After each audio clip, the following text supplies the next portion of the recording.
Hello. आता आज थोडा वेगळा विषय घेऊयात आपण.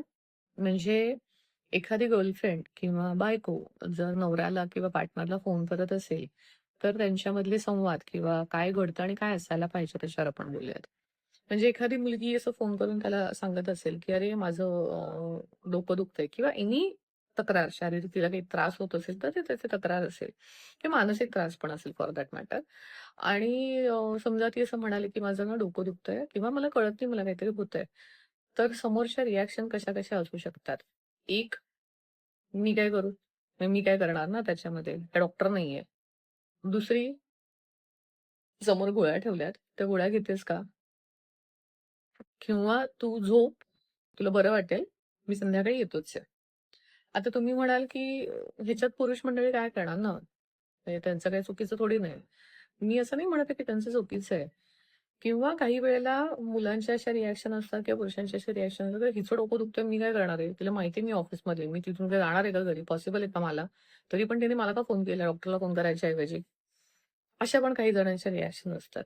तर मुद्दा असा असतो, की तिलाही माहीत असतं, की तुम्ही डॉक्टर नाहीये. तिला हे माहीत असतं, की काय केल्याने तिला बरं वाटणार आहे. कारण तुम्ही तिच्या आयुष्यात जायच्या आधी तिचं ती मॅनेज करतच होती. पण ज्या अर्थी ती तुम्हाला फोन करतीये आणि त्या फोनमध्ये ती जर सांगतीये, की मला असं-असं होतंय, त्यावेळेला तुमच्याकडनं तिला सोल्युशन नकोय. कारण तिला माहिती आहे तुम्ही डॉक्टर नाहीये. ना तुम्ही मेडिकल शॉप आहे तुमचं, की तुम्ही तुम्ही काहीतरी सजेस्ट करणार, यातलं काही नाहीये.